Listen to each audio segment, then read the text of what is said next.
Duo sekawan inisial SP sama SU yang terlibat aksi maling motor punya pegawai pabrik sawit di Desa Gasing Banyuasin diamankan di Polsek Talang Klapo berikut dengan barang bukti motor hasil palingannya.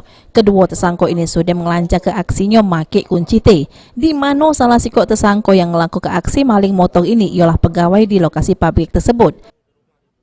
Itu ada di depan perusahaan. Ternyata diambil oleh orang luar, tetapi orang luar itu bisa masuk karena ada kerjasamanya dari orang dalam. Oh, ini motor pegawai, Bu, ya? Iya, motor pegawai.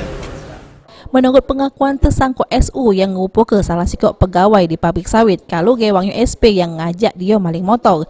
Sehingga akhirnya SU pun tergiur terus galak melancar ke aksi tersebut.